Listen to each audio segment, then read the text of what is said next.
The following podcast may contain discussion of domestic and/or sexual violence, stalking, suicide, and PTSD. There is also the possibility of strong language that may be inappropriate for young listeners. Before we begin today's podcast, I would just like to take a minute to recognize Purple Shell Farms.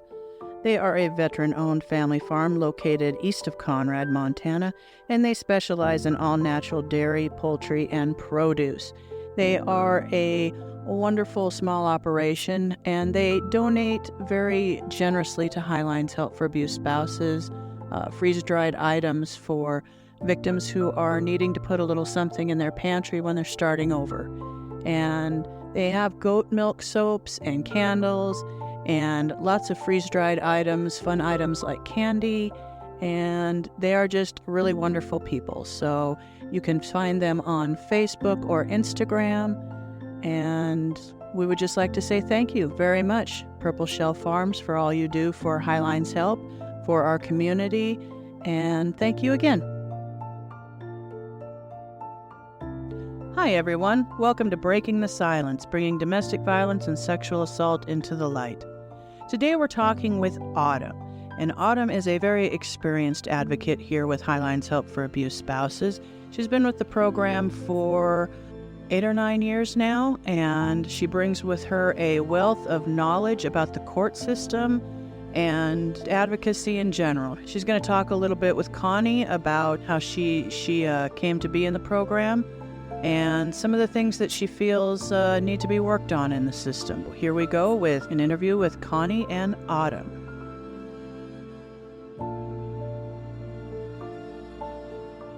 Hi, this is Connie again with Highlines Help for Abused Spouses and our podcast to get to know staff. As you will recall, our last one introduced Anna Tope, and we learned about her and what she had done prior. So today I want to introduce you to Autumn Tyler. She has been with the program for a little over 9 years. This past April was 9 years. Wow. Okay. That just doesn't seem possible. So Autumn, what we'd like to do is just get a little bit of background, what you did before you came here, and just learn a little bit about you. Okay. Well, I pretty much raised here in Conrad, and I worked multiple jobs prior to, but all kind of in a field of helping people more or less. I was a CNA for a little over 8 years. I was a PCA, worked in the Beehive homes for a couple of years. I worked for a local attorney's office for a little over a year, and then I did insurance for like 3.5 years before coming here. So it was a change of pace, but still dealing with the public and helping them out just in a different way. Okay, and do you have any children? I do. I have 2 children of mine that are 18 and 12, and then I have 3 stepkids that are 18, almost 16, and 12 as well, and they all feel like they're going on like 35. Kind of scary, too. Yeah. Yeah. So, Autumn, let's look back at when you first learned about Highlines Help. Seeing as how you were born and raised here in Conrad, did you know about us before you came here? Well, technically the first time I learned about this program, I was 14 years old. So no, I was not aware you guys existed before then. And you guys helped me out as a client 2 times after that. And it was after some healing, soul searching, and some big shoes on your part to help me fill a position here. So before all of that, no, I had no idea this place was here, but I'm very thankful that it was, or else I wouldn't be where I am today, not just job-wise. Okay. Autumn, is when you started working for Highlines Help, did you understand or have any background in domestic violence, sexual assault, or stalking? Not in a professional sense. When I first started working here, I started out as a receptionist as well, but my only experience with that kind of stuff was personal experiences that I had been through in my own relationships. And as a child, it's, domestic violence and child abuse stuff. And then it was but it wasn't any professional level. Once I got here and, started training and all of that is when I kind of experienced the professional side of that. Okay. And how did that affect, when you say you've shared with us that you have had somewhat of a turmoil in your life and that you've experienced trauma in different ways. When you started working here and going through the training, how did that affect you, if at all? Well, it affected me in a good way and, not as necessarily in a negative way, but in a triggering way. And then that helped me to figure out what parts of me I still needed to heal, at least, move towards healing in a better way so I could help clients move that way too. And having my own experiences helps me get on like a one-on-one level with clients so they can understand that I can understand where they might be coming from in their own experiences. Just because I've been through it doesn't mean I feel exactly the same way they might, but I have an understanding.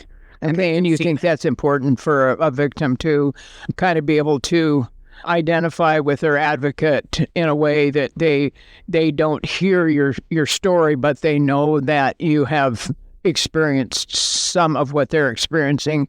Do you think that helps with a victim, with their trust-wise, or the bonding between a victim and an advocate? I agree that it does both, as well as, we always say, or I always say to clients, you're not alone, we're here for you. But me being through those experiences adds one more element to that. You're not alone. I've been through it as well. I can understand where you're coming from and how you're feeling the way that you feel. And do you think that part of it is still healing for you? It is. Because, it's been years since my last one, and there's still some parts of it that, still trigger me when I work with clients. But I don't let it affect me in front of the clients. And then we also have a great staff here that if something does happen with any one of us, that we bounce off each other and we talk through things, So I think that's only part of being human. Okay. And because we do have a really great team, I'm not prejudiced at all, but I do know that I have a great team here. And it's important that we all work together and that we all feel safe in our environment, that we can share with each other the good things and the bad things. And so being able to vent in a safe place, is that something that you see in the program and have experienced? Yes, I do. If I didn't feel safe venting here to you, like as my boss or as the staff or all the coworkers here, I wouldn't be able to expect a client to do that as well. We have to be able to be comfortable with each other and to help each other, because there's times where it's like we have clients and they come up across a problem, whether it's judicial or law enforcement or otherwise, we have to bounce the ideas off each other and vent those frustrations that we feel with those different systems that we work with and that clients work with.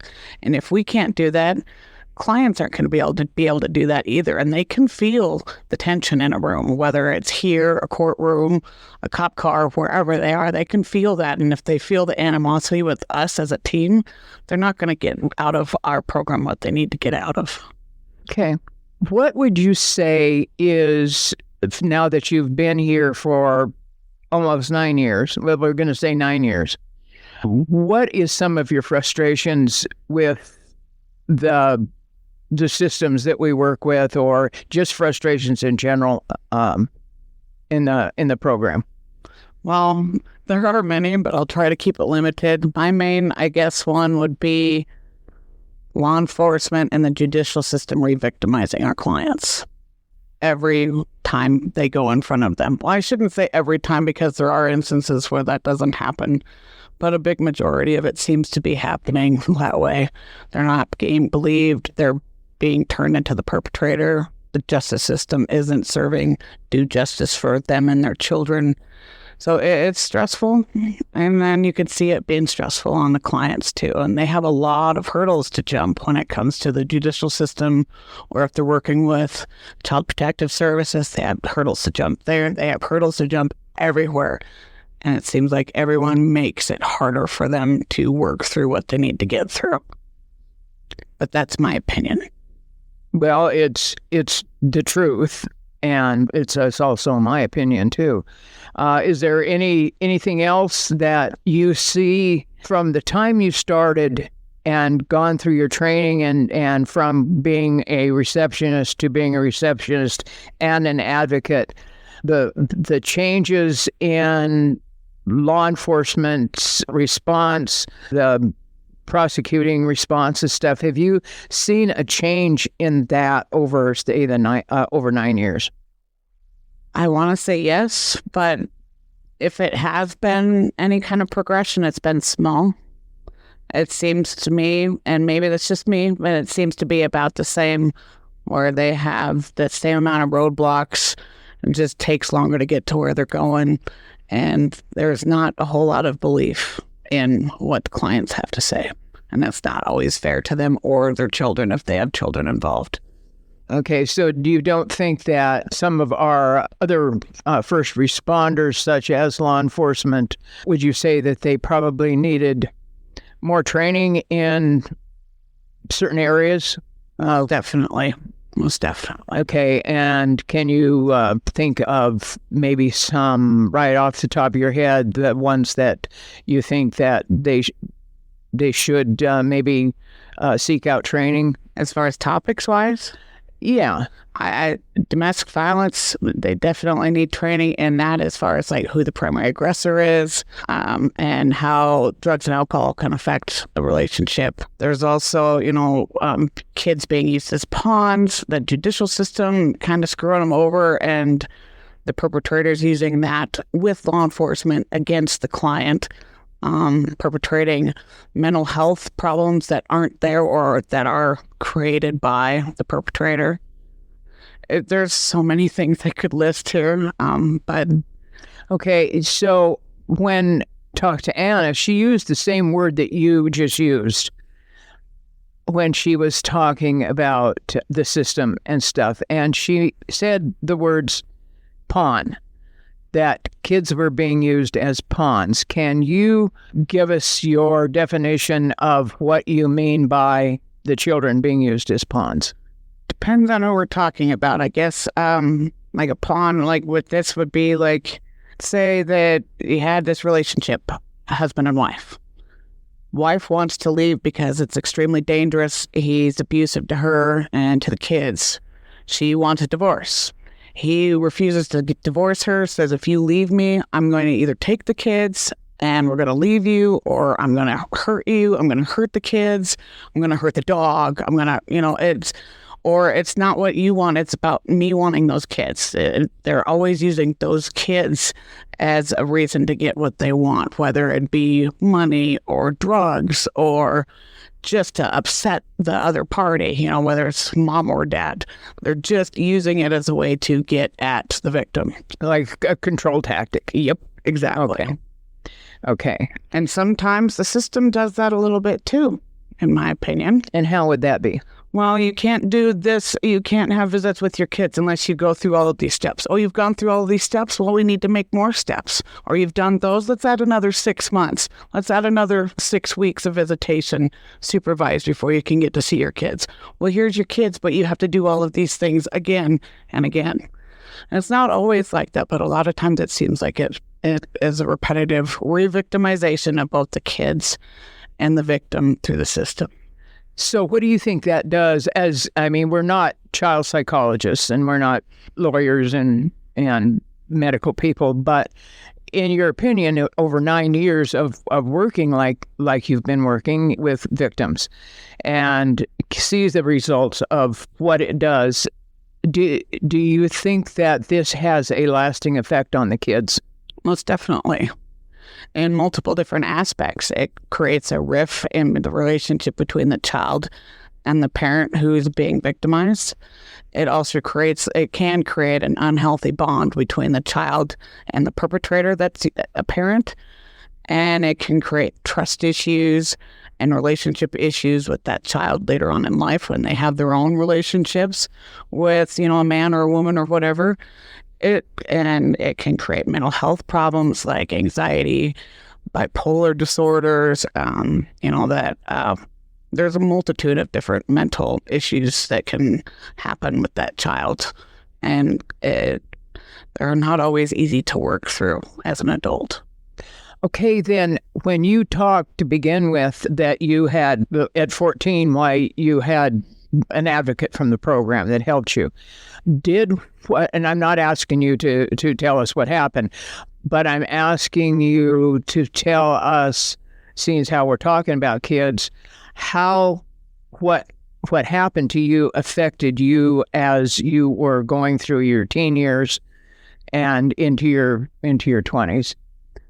Well, can't be the only reason, but partially a lot of it was because of what I had gone through as a kid, stemmed a lot of trust issues. I went through group homes and couldn't feel like I could trust anybody. Like, are they going to hurt me too? I don't deserve anything better. Every relationship pretty much after that was somehow involved with domestic violence or sexual assault. It created a lot of mental health, like post-traumatic stress disorder, anxiety. It can be very messy. I've been through years of therapy and years of self-help stuff, conferences on mental health, books, all kinds of things to better myself.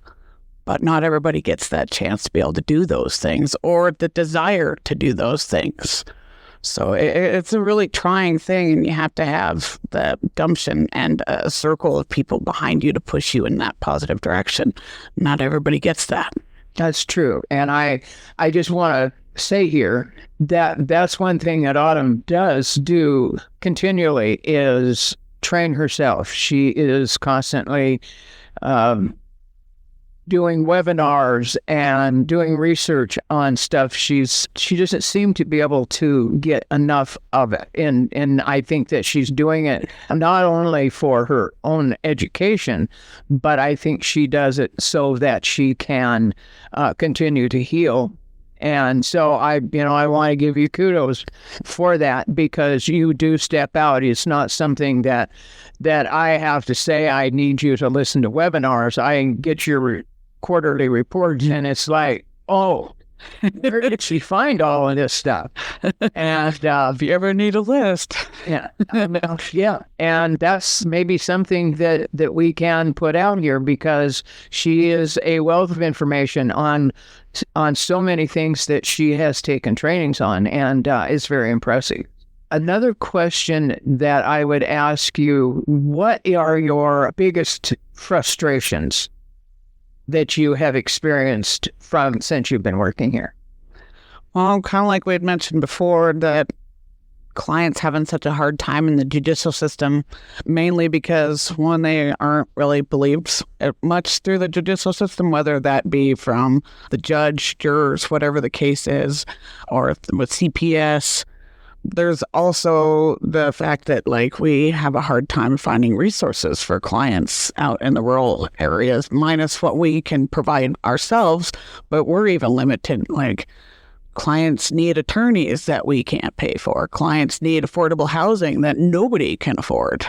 They're not the only ones that are struggling, but they are seriously struggling because they're leaving barely with the shirt on their back and have nowhere to go.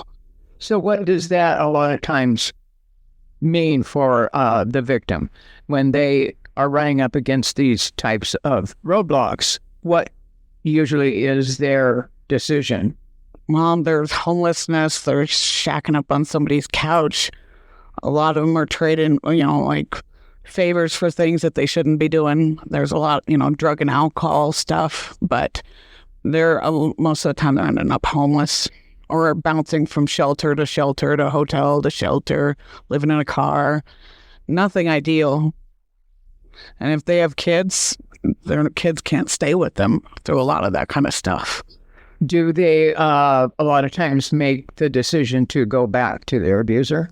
Yeah. If they have nowhere to go, no financial means, and if the kids are being used as a pawn, if there's kids involved, yeah, they're going to end up going back or staying because they have no way to leave.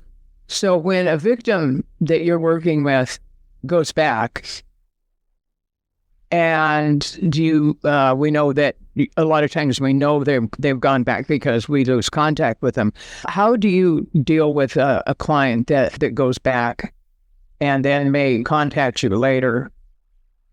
Well, we may be frustrated that they've gone back, but we can't let them know that because then they feel like they can't reach out to us in their time of need. They don't want that judgment. Yeah, they know they've gone back and they're very ashamed of it usually, but it's also like we have to be supportive. We have to listen and try to offer what we can as far as, what options they are, so that they can get into a shelter, get you in a hotel for a couple of days, but then what can you do after that, and try to help them walk through those steps, but not let them know if you are upset, that they've gone back. Like, geez, they've gone back so many times, but that's the cycle of violence, and we can't judge them for that. No, and we don't have to agree with their choices, but right. We have to respect them. Yeah. And they don't have a whole lot of people that are respectful of them or that support their decision, so we have to try and be that person for them. So our door is always open, no matter how many times they go back. I had a client that has come back like 3 different times in the last year and a half. So, and that's not the only instance, and it won't be the last one, I assume, either. Is there anything else that you would like to share with us that we haven't talked about yet?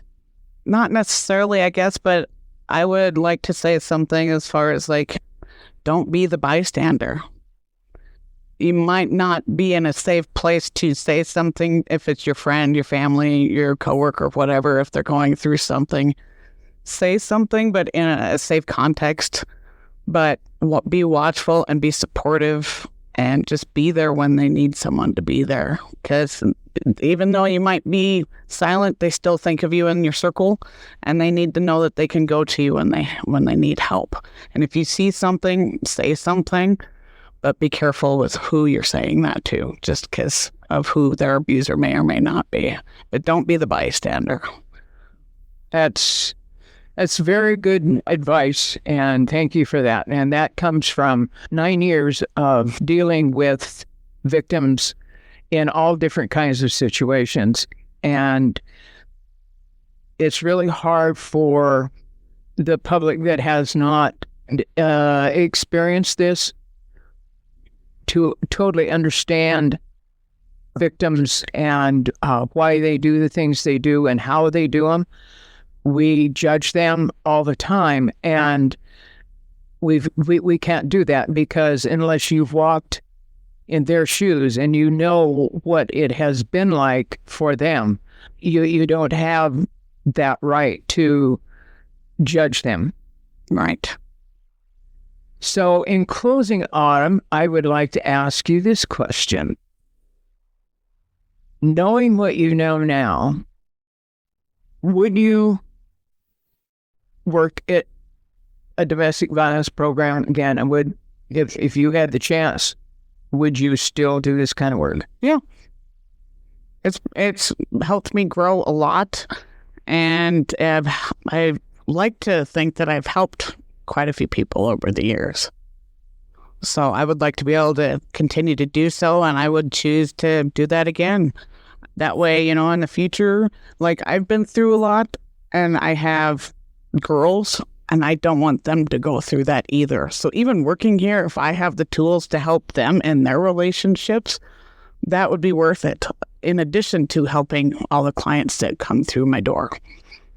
Well, thank you, Autumn. And again, 9 years of working here, and I just want to say to Autumn that I am so grateful that you are here, and I know what you went through, and how much you've grown and how much you've healed over the years, and you are an incredible resource to this program and an incredible staff member. So thank you for being here for 9 years. Well, thank you, Connie, and I appreciate having you as my boss and my second mama. You're amazing, and I love our staff. So this is Connie with Highlines Help again, and be safe, be happy, and enjoy life.